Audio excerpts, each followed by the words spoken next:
language, not animal communication system. So we are mainly concerned with language used by human beings. Now, how would one define a language? I mean, what is a language?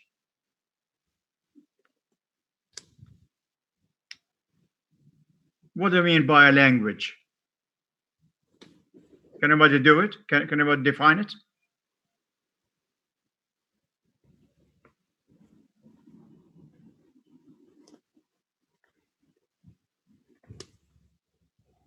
Language is a means of communication. Language is a means, is a vehicle of communication. Yeah. How many forms does human language have? How many forms does human language have? Any idea? How many forms does it have?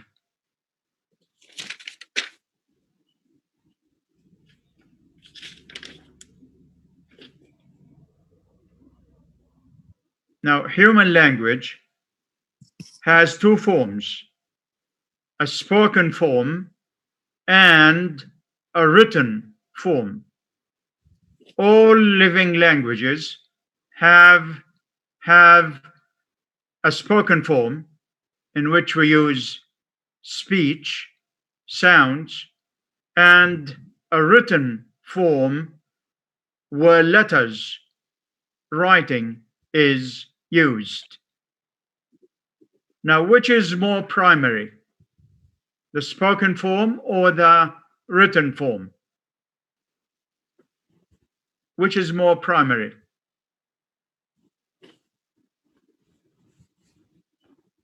Can you all hear me?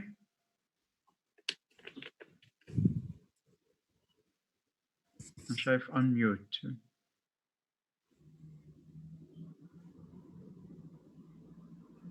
Is it unmute? No.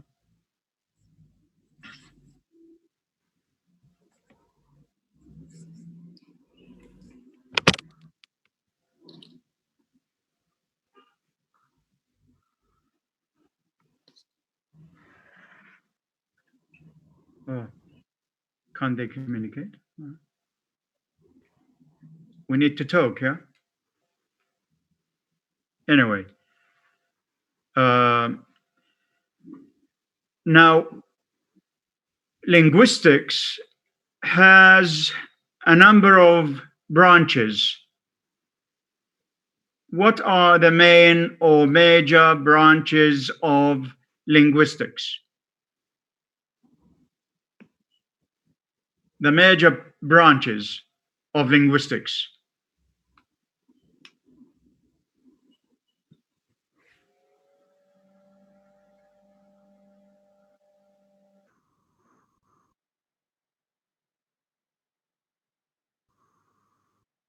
You may answer straight away without chatting. Yeah.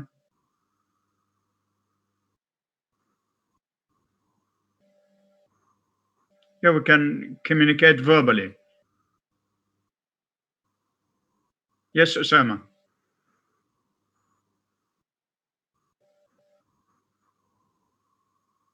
Osama Ismail.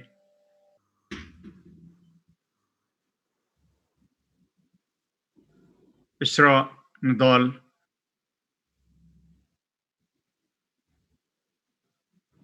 Rana, if you like to talk. If you want to take part, Rana.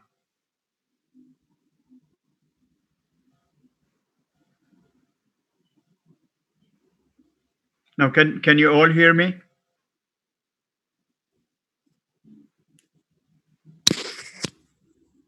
Yeah, good. Who's going to talk? Who's going to answer? Amat, is that Ar-Rahman? Yes, Ahmad.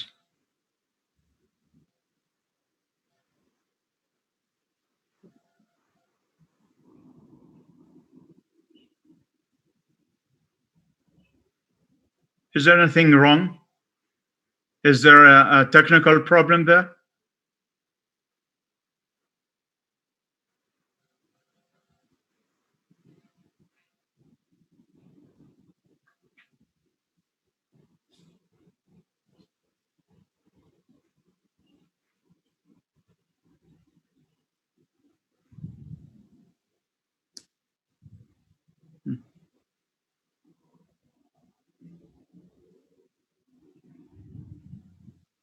Yeah,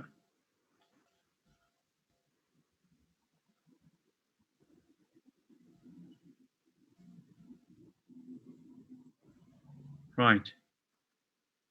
Okay. Now, linguistics has a number of branches. Um, of course, we have phonetics, which deals with the articulation of individual human speech sounds.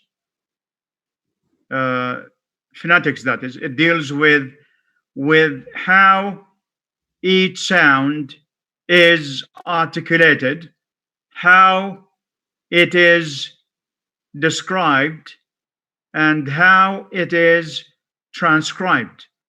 That's the domain of phonetics. Then we have phonology.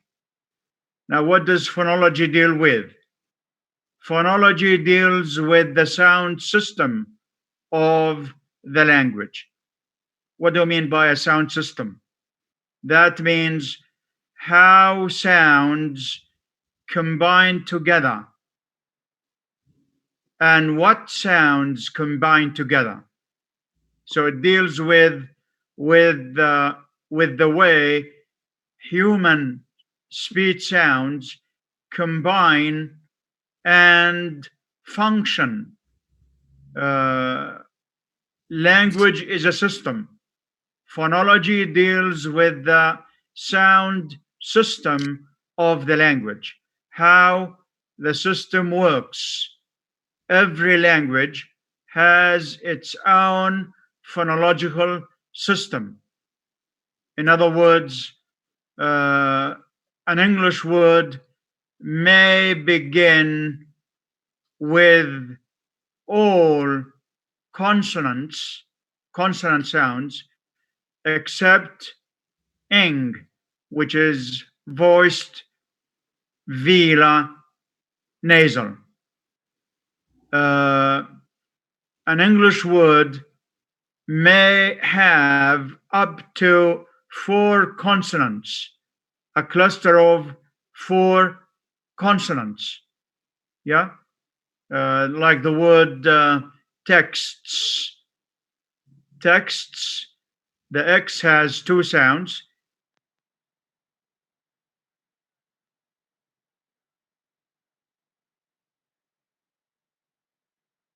May begin with three sounds like spray, spread, splash. This is part of the phonological system of English. Uh, some sounds undergo certain changes. That's also part of the phonological system of any given language. Then we have morphology. Morphology is another branch of linguistics. Morphology deals with the internal structure of words, the internal structure of words. In other words, how words are analyzed into meaningful units, smallest, the smallest meaningful units.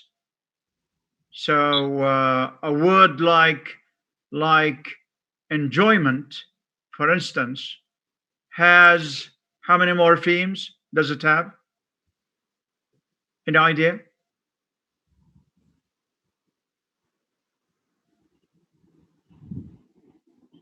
Yusuf, if you like to answer this, or Osama.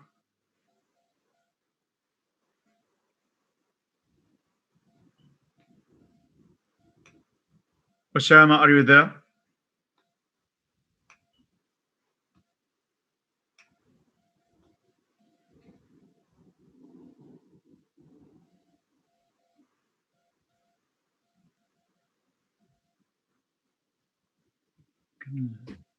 Volume.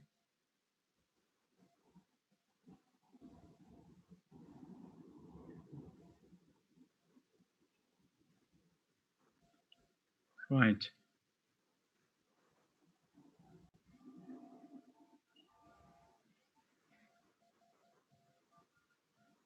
Isa, are you there?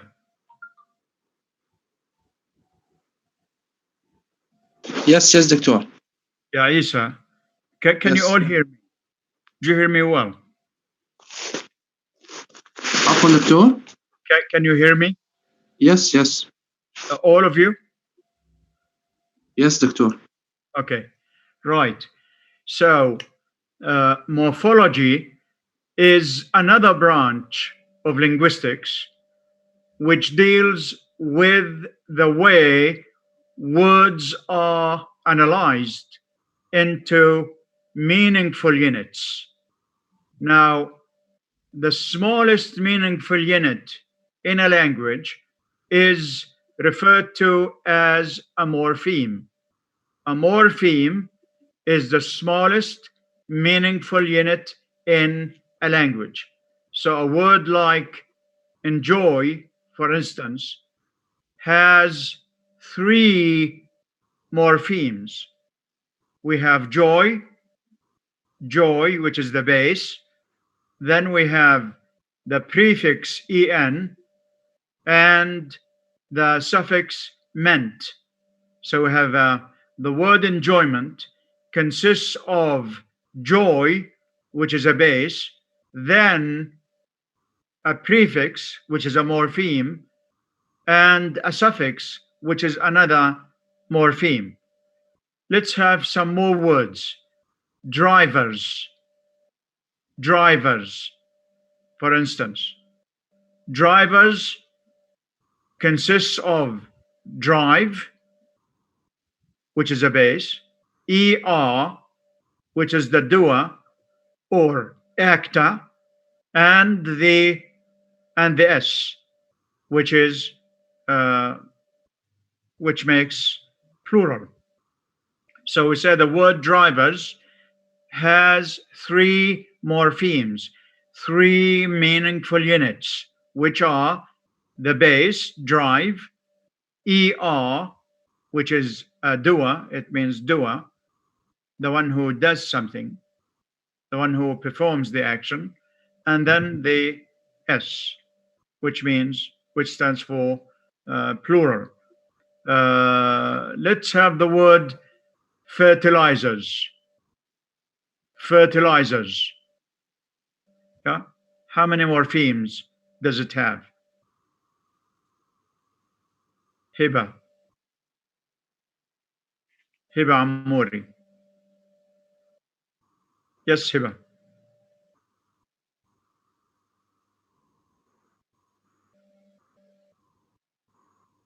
Hiba, did you want to answer? Now, fertilizers has fertile, that's the base. It has eyes, fertilize, that's a verb. Er, which makes it a noun, and s. It means that this word consists of four morphemes.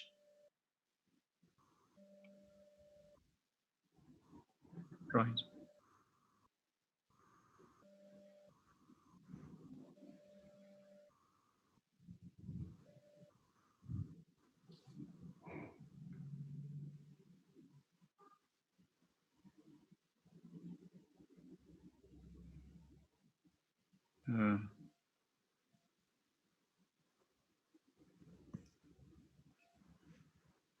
ليش mic is not working? The mic is not working? Is not on? Yeah?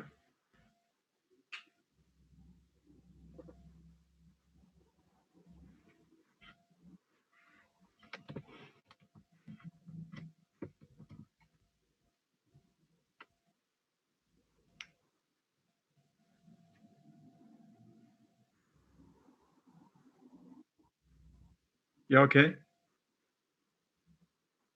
Is it better now?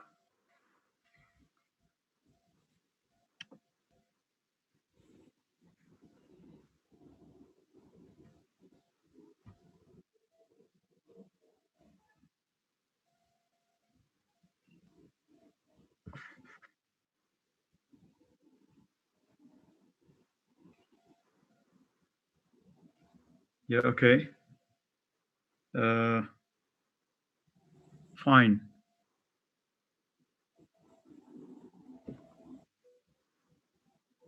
Yeah, okay. Right, good. Good. I need to hear you. Yeah, I know you can hear me, but I need participants. We need interaction. Yeah. Okay. Right. Okay. Now, morphology um, deals with the internal structure of words. Now, what's the Arabic equivalent of morphology? Morphology. It consists of morph and logy. Morph and logy. Morphology. That's a sarf in Arabic, yes? Phonology is النظام الصوتي. Okay? Then we have syntax. Now, syntax deals with the arrangement of words into phrases, clauses, and sentences. It deals with the way words combine together to form phrases, clauses, and sentences. Now, different languages arrange words, often arrange words differently. So, for instance, in English, the adjective precedes the noun. Is it the same in Arabic? So, in English, for instance, we say a smart boy, a smart boy. We have an adjective followed by a noun. What do we have in Arabic? Do we have adjective noun or noun adjective?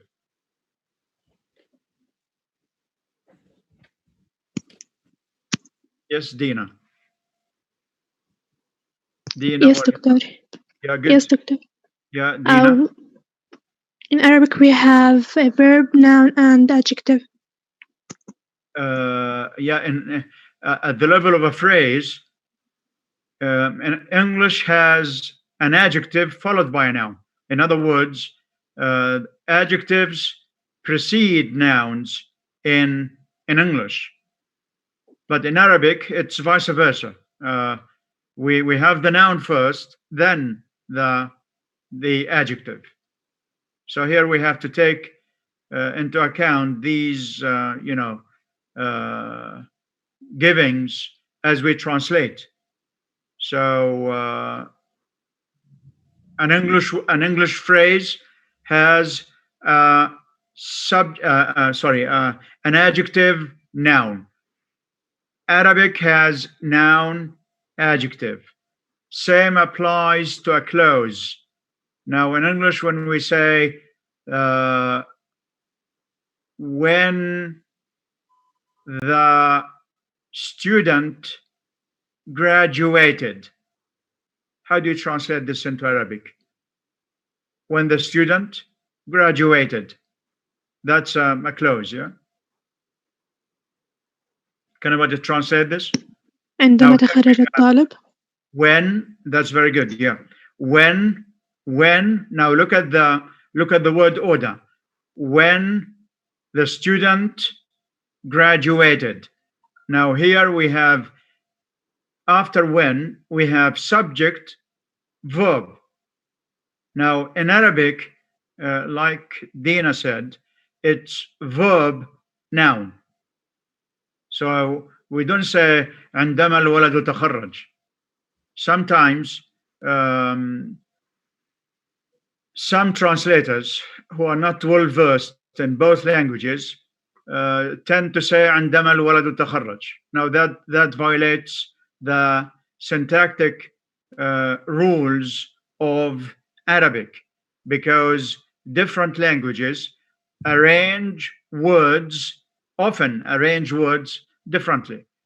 So in Arabic we say عندما تخرج الطالب, when the student graduated, right? So in Arabic, the word order is verb subject, right? Now, English, what is the word order of an English sentence?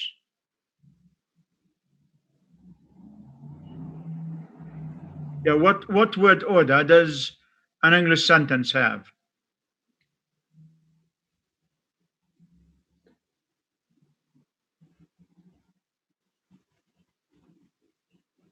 Are you aware of this? Have you all done introduction to linguistics? درست مقدمة في علم اللغة, yeah? Is that دكتور right? بصراحة دكتور مش الكل. I see. It's okay. أنا الفصل هذا منزلها. It's okay. I'm just I'm trying to explain the definition of linguistics, then its different branches. So syntax is one of the main branches of linguistics, which deals with the way words are arranged in a phrase, a clause, and a sentence. Now, what is the word order in English? I mean, given a certain sentence, what does the sentence begin with? A verb, a noun, a verb, an object, or a subject? As we form English sentences. Now, all English sentences, affirmative sentences, begin with a noun. They begin with a subject. Yeah? So we say, the sun rises in the east. The sun rises in the east. The sun, that's a subject. Rises is a verb. The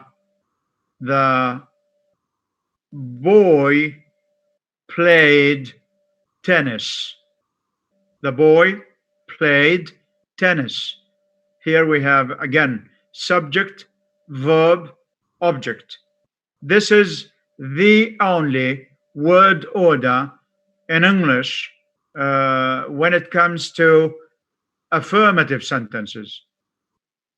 Affirmative, yeah, not negative or interrogative. Right. Now, think about the word order of an Arabic sentence.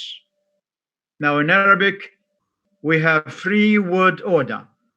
We may have subject, verb, object.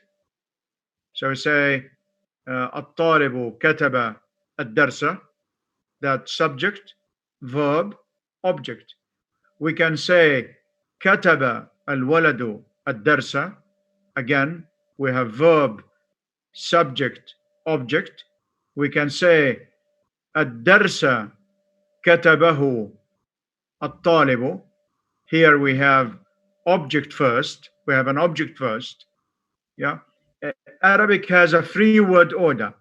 So we can have subject verb object. We can have verb subject object.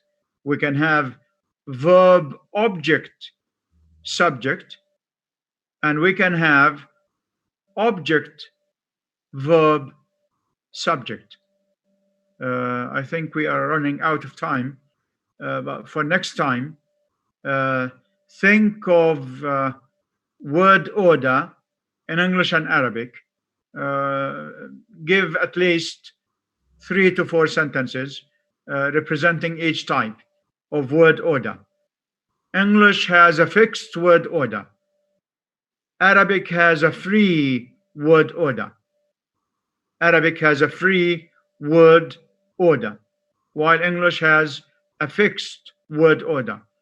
All sentences in English have subject verb or subject verb object if the verb is transitive, while Arabic has a free word order. Any idea why? Think about this again. Think about this for next time. Any idea why Arabic has a free word order? What makes okay? We'll end in 10 minutes. What makes an Arabic sentence have a free word order? You think?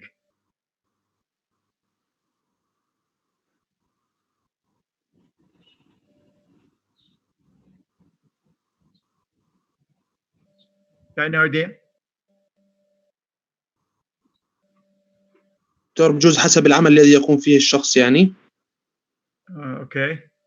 أو حسب الزمان أو The tense has, I'm afraid, the tense has nothing to do with this. It's to do with the case endings. Case endings and الحركات الإعرابية. yes. In Arabic, we do have nominative, accusative, genitive. In English, case endings don't exist. yes. Yeah. So in Arabic, we say الطالب رفع. Yes. الطالب yes. كتب الدرس وكتب الطالب الدرس والدرس كتبه الطالب. الطالب. Yeah, because of okay. Let's have some more examples.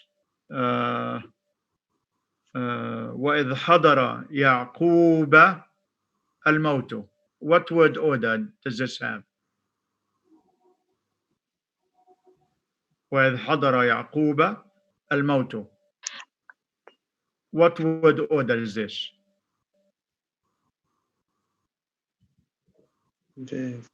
verb subject object دكتور Verb object subject subject. verb object Verb object subject. yes. Okay. إنما يخشى الله من عباده العلماء. نفس الشيء دكتور Verb object subject subject. Okay. yes. إياك نعبد. دكتور object. Object subject verb. That's very good. Is that Roseanne? Yes. Okay. Yeah, carry on, Roseanne. إياك is object. Object. نعبد is yes. Verb نعبد subject. is verb. Verb subject. Yeah. Yes. نعبد because you have the noon. Yeah. Okay. Yes. Good. Yes. النون subject. Right. Now in English, if we shift the word order, so if we say instead of saying the cat ate the mouse, if we make it the mouse ate the cat, the meaning is completely violated. Yeah. In Arabic, because Arabic has case endings and حركات عربية. We have nominative, which is الرفع, yes. Accusative, النصب. Genitive, الجر. Yeah. So no matter what position the word occupies in a sentence, it performs the same function. So a subject is a subject, whether it comes at the beginning of a sentence, after the verb, or what word order? الطالب كتب, subject verb. كتب الطالب. إنما يخشى الله من عباده العلماء. There you have a subject at the end. So you have verb, object, subject. Yeah. So we have to be careful as we need to relate this to translation. I guess most of you are translation major. So try to apply the findings of linguistics and including pragmatics, and try to relate them to language. Okay. Now, what does semantics? Semantics is another major branch of linguistics that deals with meaning. It studies all aspects of meaning. It studies the relations between the word, the form of a word, and its different senses. Yeah. So, for instance, what is the semantics with an S? Yeah. Words that have ICS. This ICS element means science. So when we say phonetics, we have phone, which means sound, and TICS, which means science. So phonetics then is science of sounds. Semantics is the science of meaning. It studies meaning. Now, it studies the relationship between words or among words. So when we have clever, stupid, what is the relationship between these?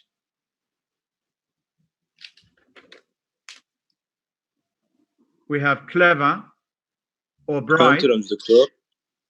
Antonyms, yeah, that's very good. That's very good, yeah. Here we have opposites, two opposites. They are antonyms. Okay. Intelligent and genius. Intelligent and genius. Is there a relationship? Yasmin? Intelligent and genius. These are synonyms.